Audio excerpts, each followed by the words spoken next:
Ito po mga kaibigan, ang sabi ko nga po sa inyo noong mga nakaraan, dyan po sa lalawigan ng Surigao del Sur. Napakaswerte nyo po. Bakit? Dahil nagkaroon kayo ng isang congressman na totoong may pagmamalasakit, totoong may pagmamahal, at higit sa lahat, totoong serbisyo ang ibinibigay sa inyo. Kagaya na lamang po ng isang turnover ceremony na ginanap po dyan sa bayan ng San Miguel, Barangay Bagyan, na kung saan may bago pong pasilidad, barangay hall na sariwa,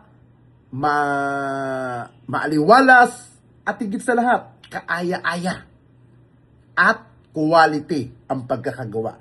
Ito pong project pong ito ni Congressman ay para po sa mga taga-barangay Banyang, na kung saan pagpapakita lamang po na kahit sino, kapartido niya, kalaban niya, malapit sa kanya o hindi malapit, pag kailangan nyo ng tulong, bukas po ang tanggapan ni Congressman Romeo Ismomo Sr.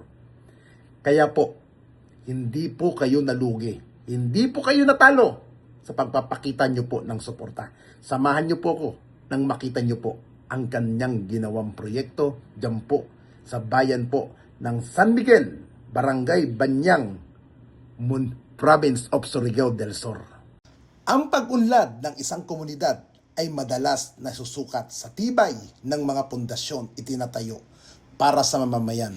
Noong nakaraan pag-turnover ng bagong multipurpose building, Barangay Hall sa Barangay Bagyan, San Miguel, Surigao del Sur, hindi lamang semento at bakal ang ibinigay, kundi isang mas maliwanag na pag-asa para sa maayos na pamamahala.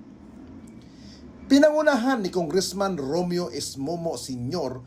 ang seremonya kasama ang mga haligi ng probinsya at munisipyo gaya ni na board member Henry Pimentel, Provincial IPMR Jimmy L. Gunsod, Mayor Richelle T. Corilla, mga miyembro ng Sangguniang Bayan at DPWH OIC District Engineer Annabel Akma. Ang pagtitipon ito sa ilalim ng pamumuno ni Kapitan Oscar I. Gisod ay patunay ng pagkakaisa para sa ikakabubuti ng mga residente. Ang bagong gusali ay hindi lamang basta opisina, bagkus ito'y magsisilbi ng sentro ng pamamahala ng Barangay Bagyan. Ito ay magsisilbing lugar para sa mga barangay, symbol at pagpupulong ng konseho. Ito din ang magsisilbing lugar para sa edukasyon, training, seminar at livelihood, isang ligtas na espasyo para sa mga magsasanay na magpapaunlad sa kasanayan ng mga taga-Bagyang.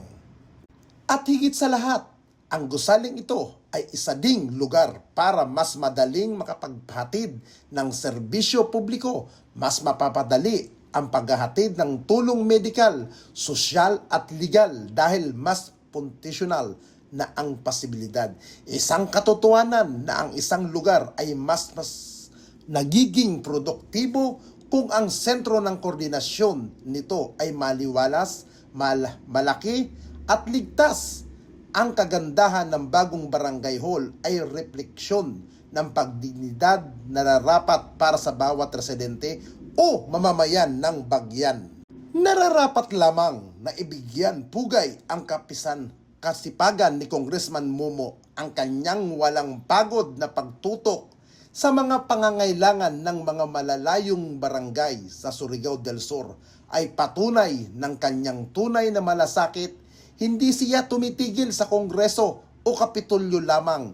Dinadala niya ang pondo at proyekto direkta sa mga taong nangangailangan nito.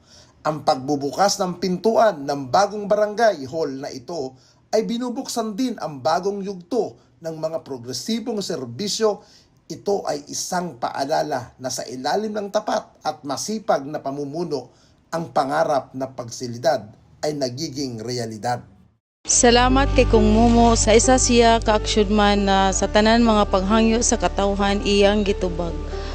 Og nagapasalamat ang Women's Association sa Barangay Purisima sa iyang tabang nagihatag kanamo. Daghang salamat Kong Romeo. On behalf sa Kabatanunan sa Barangay Banahaw, Lianga, Surigao del Sur, kami mapasalamaton kang Congressman Romeo S. Momo sa pagsuporta labi na sa Kabatanunan through financial og moral. Kong salamat kadayaw og padayon sa pagserbisyo. Hindi po nasayang inyong boto na kung saan pagpapakita lamang po na ang kanyang ginagawa ay sinusukli niya po sa inyo, sa inyong mga taga Surigao del Sur. Kaya po, sana ipagdasal po natin parati si Congressman Romeo S. Momo na bigyan pa siya ng kalakasan, katatagan at higit sa lahat, gabay at patnubay. At higit sa lahat, bigyan pa siya ng wisdom para lalong makapagserbisyo, maihatid niya ang tunay na paglilingkod po sa ating mga kababayan dyan po sa lalawigan ng Surigao del Sur.